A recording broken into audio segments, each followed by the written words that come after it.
Thank you, Mr. Speaker.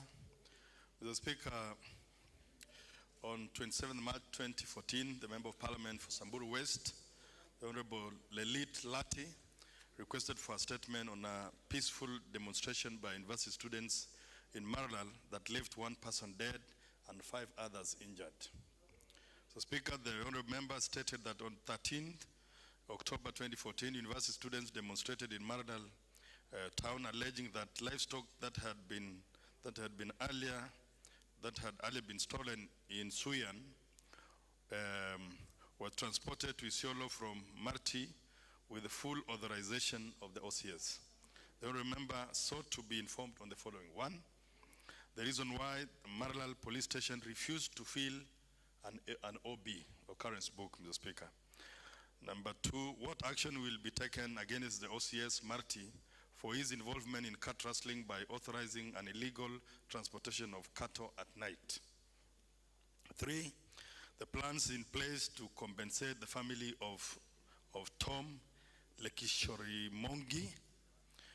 Lastly, if it is possible for the committee to visit Mararal and investigate further this extrajudicial killing. The statement from the CS is as follows: that on the night of 26 October 2013, the officer in charge of Mararal Police Station received information that 23 heads of cattle believed to have been stolen by armed Turkana raiders at Suyan on 22nd October 2013 were being transported by a lorry from Marti towards Mararal.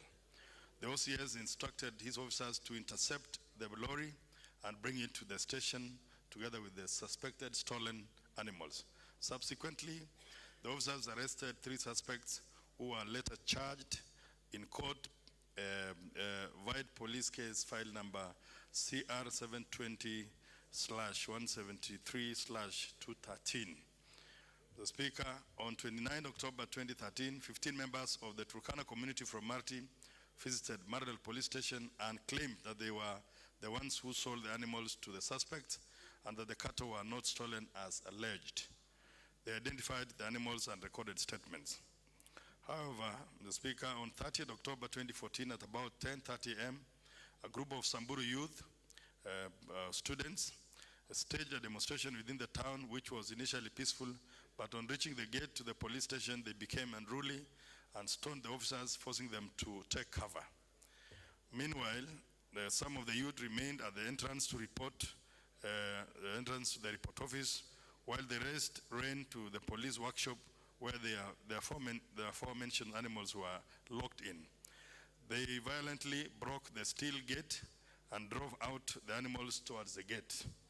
The officers managed to recover the animals and return them to the workshop. The Speaker, the youth left the station, regrouped, and attempted to attack the station once again, but were overpowered and repulsed. During the confrontation, one person was fatally injured, and the demonstration was joined by other members of the community, and riots ensued during which many members of the public were stoned, while several police officers also sustained injuries. The incident was later booked in the occurrence book as OB number 16 of 30/10/2013 and OB number 17 30th of 30/10/2013.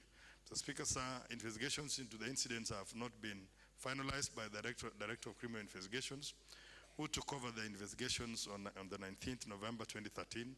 And once the investigations are finalized, appropriate action will be taken against whoever is found culpable. Further, the ministry does not have a vote. I wish to repeat that the ministry does not have a voted provision to cater for the compensation of the deceased youth.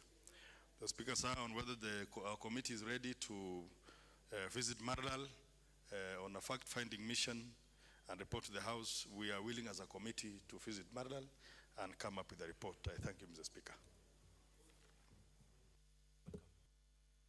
Honorable Lelelit.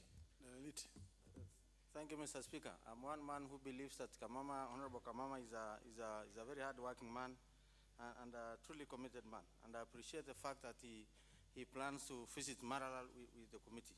Mr. Speaker, it is almost a year since this great man was killed. And Tom Kish was not just a student, but he was a student leader and a good man indeed. Mr. Speaker, I want to first of all ask clarification from the Honorable Kamama, who I trust very much, on whether he could give us a timeline on the possibility of when he can get to Mararal. Because it's almost a year since this family lost their son, and since the Samburu people lost a great student leader.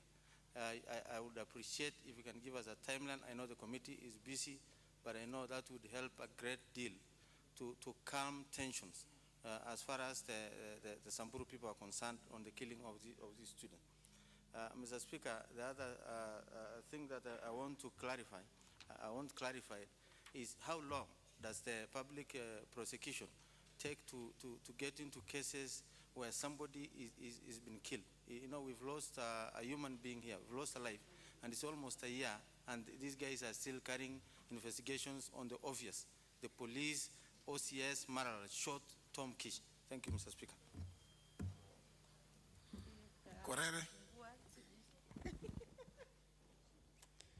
Thank you, Mr. Speaker.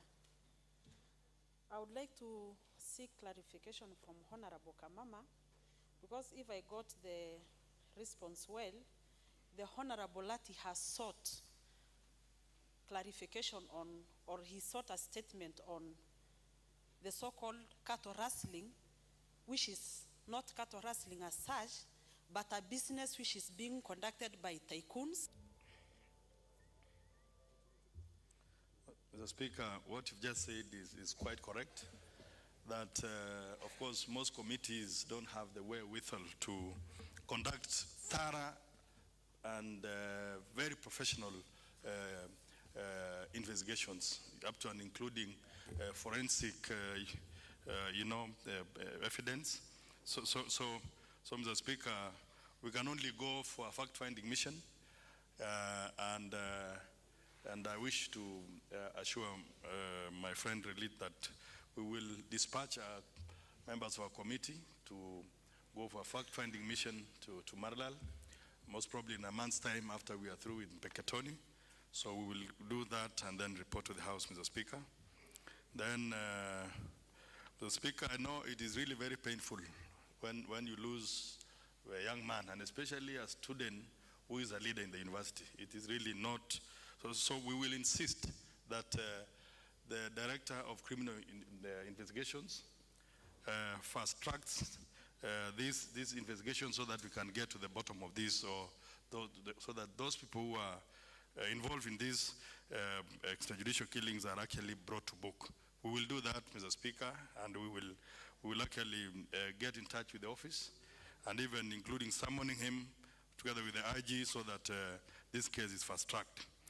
On what Honorable Kurere has said about the business of cattle rustling, the government is investigating together with these extrajudicial killings to actually find out if that business is really taking place, especially in that particular area.